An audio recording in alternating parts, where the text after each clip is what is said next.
This podcast was lovingly produced by the Podcast Refinery. Hey, come on in. Let's close this day. There. It's closed.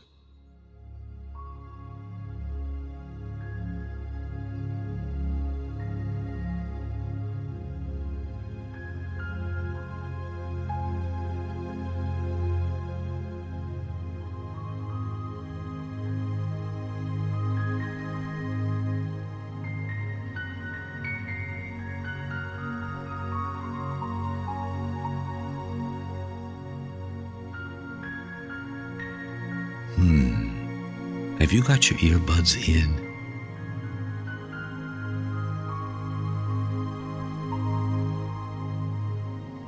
Are the lights out?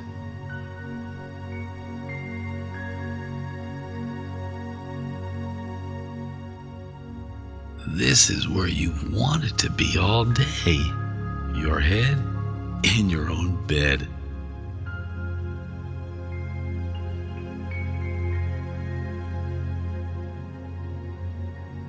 All right, you and I are together inside the My Head in the Bed podcast.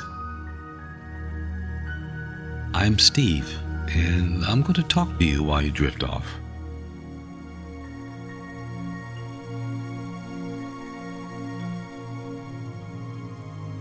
Now, this is not a meditation podcast. I'm just going to talk to you. You would like some sleep. I might tell a story. I just want you to drift off.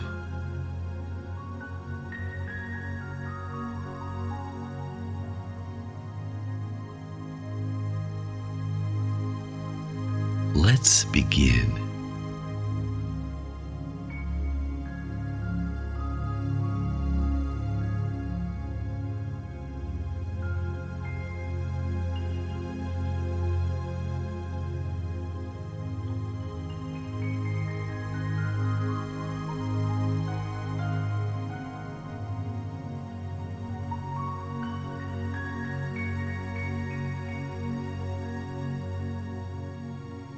Well, here we are again,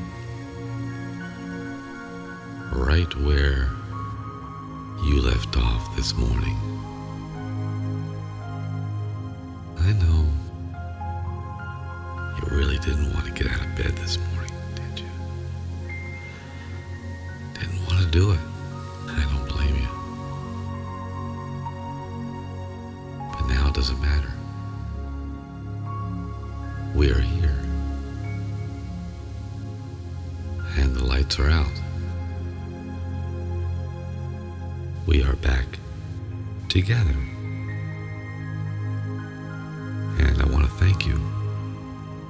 If this is your first visit to the My Head in the Bed podcast, a double thank you.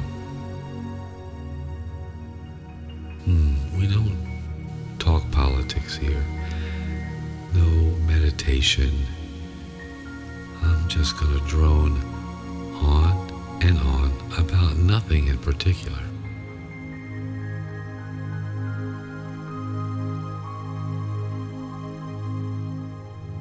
The objective is find some sleep. I just want to put you in that place where you want to be right now. Away from everyone. Away from whatever bothered you at work today, whatever happened, perhaps in your social life, family life. That's all over. It's your time now. It's your time. Yeah. Don't let them take your time.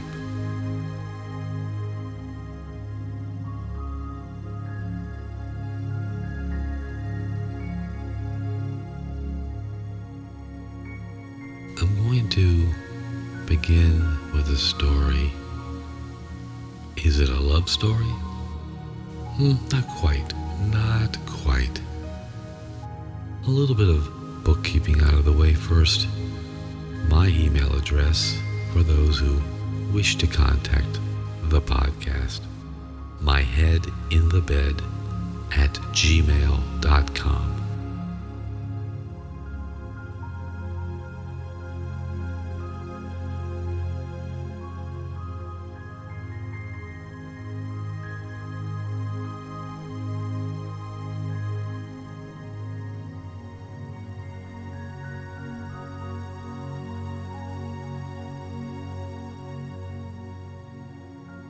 I got my driver's license when I was 16.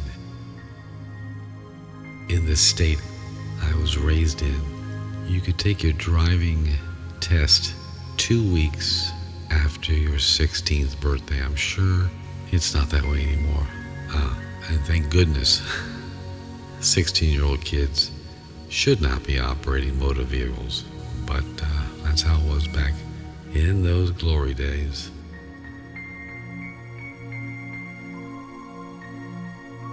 Like every other teenager, I was counting days until I was able to present myself at the driver's license place and take my test. As my birthday is in December, of course, it was wintertime. In the halls of my high school, I was approached by the prettiest girl in the school. What was that, 11th grade? She had heard through the grapevine that I was to be taking my driving exam the following day. Let's say her name was Valerie, all right? And she walked up to me in the hallway. She'd never spoken to me ever. She had never given me the time of day, nor would she if she was wearing 15 watches. "Oh, Steve, I hear you're taking your driving test tomorrow." And of course, I was stopped in my tracks because this angel from above was talking to little old me. "I heard from all your friends in the lunchroom. Hey, can I ask a question?" Pinch me. Is this girl actually talking to me? She wanted to know if she could go with me the following morning to take her test as well. Evidently, her mother was working and hadn't been able to take her down to the driving test place. And she saw an opportunity to go with me. Now, what am I going to do? Say no? Okay, I'm not going to say no to the prettiest girl in school. So I told my mom, "All right, tomorrow morning is my big day. Let's swing by Valerie's house." So the following morning, I was very proud to see Valerie get into the back seat of my mother's car. And I won't kid you, I was, wow, maybe this is the start of something big.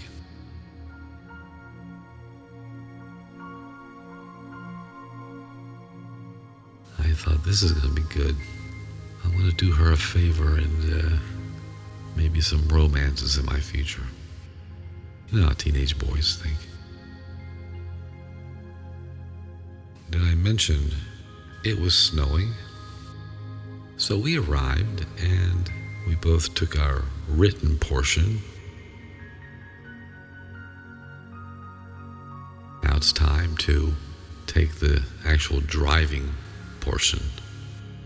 Of course, girls first, and in the snow, off they went. And there I was in teenage adolescent boy paradise. She's gonna remember this. This is gonna be great. So I guess about 15, 20 minutes, my mother's car came around the corner in the snow, back to the original place, and she had passed. And the policeman waved me over. I got in the car, and the policeman said to me, "If you do as well as she does, you too will have your driver's permit this morning." And at that point, I realized that the policeman was drunk. Yup. 11 a.m., here's a policeman, totally drunk, giving driving tests to teenagers in the snow. Thank you very much. Started up the old Ford Mustang and listened to the policeman tell me what to do and where to go. 15 minutes later, I was back at the starting point, and the policeman was very happy. And I became a licensed driver at the tender age of 16 years and 2 weeks. Wait till the guys in the lunchroom find out that Valerie and I are a couple.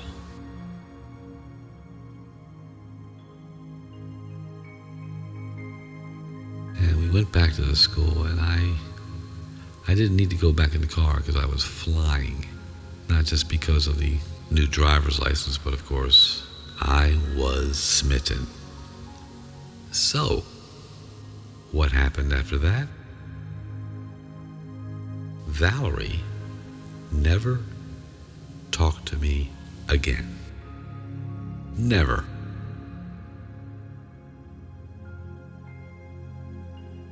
My hopes were dashed. The rest of the school year, "Hi, Valerie, how are you?" Just kept walking. Yeah. Used me for my mother's car. Alas, I think about 11 years after this, I was at a supermarket. Went to the cashier to buy my stuff, my groceries, and I'm looking at the cashier. She's looking at me.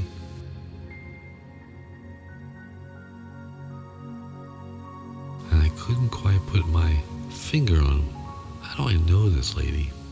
And it wasn't until maybe 3 days after the visit to the supermarket that I realized it was Valerie who had been my cashier that night.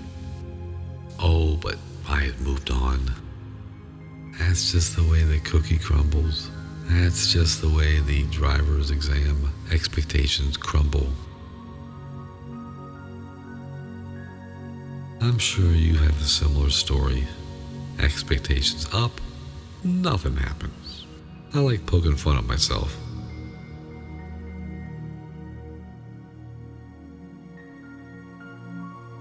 Maybe you are asleep. Yeah. Sleep.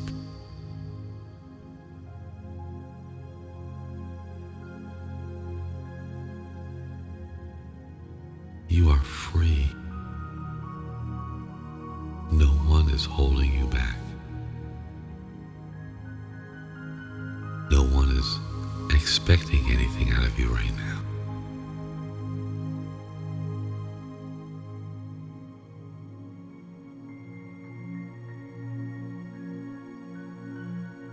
If my first story didn't make me look silly, well, I can promise you this next story makes me look even more ridiculous.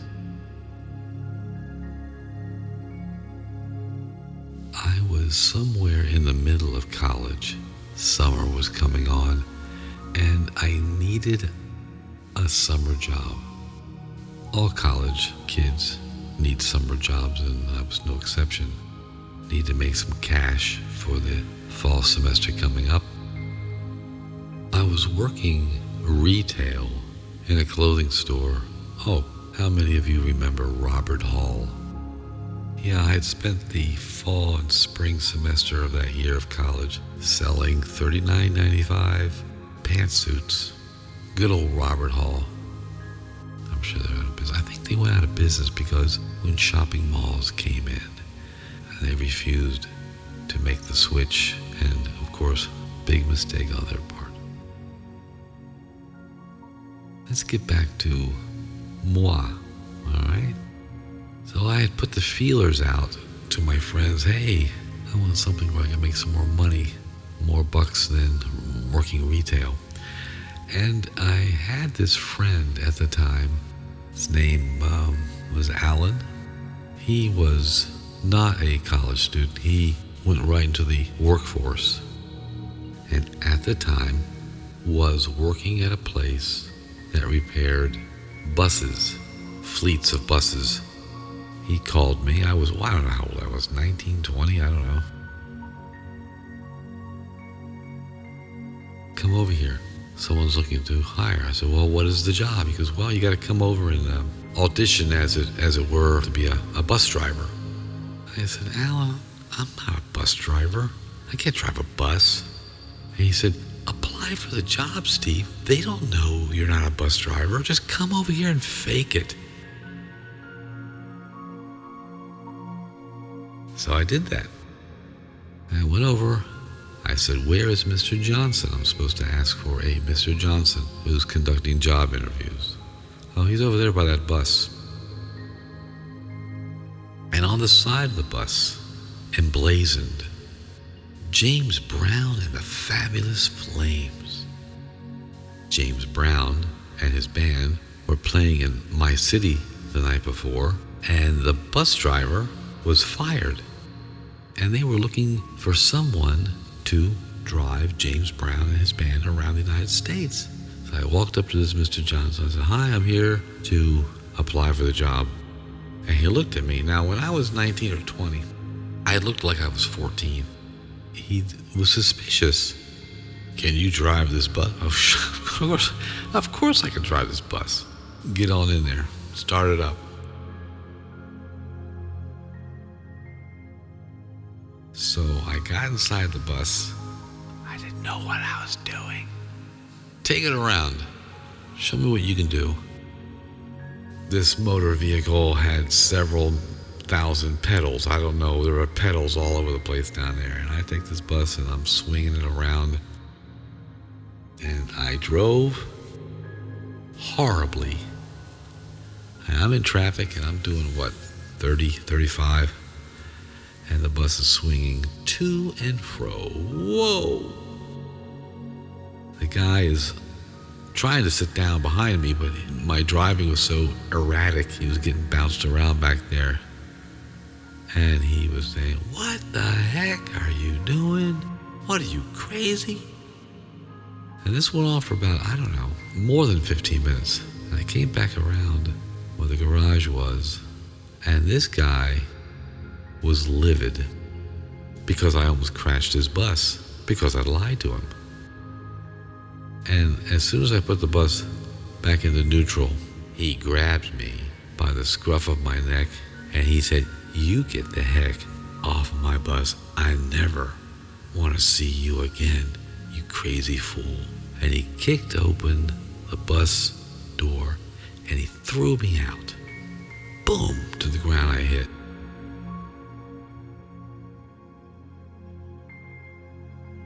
So I didn't get the job. I was embarrassed, but I was happy with myself. And I actually went on a job interview. If I ever have grandkids, I'll be able to tell them, your grandpa drove James Brown's bus. And I was, and I still am a fan. I didn't get to meet Mr. Brown. That would have been really cool. But that's okay. This is a good case where padding one's resume might not be a good idea.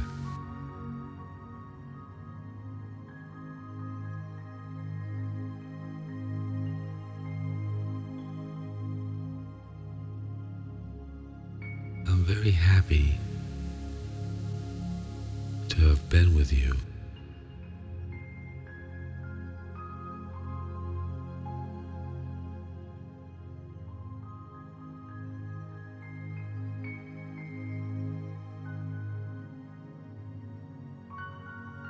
I think I might fall asleep before you do.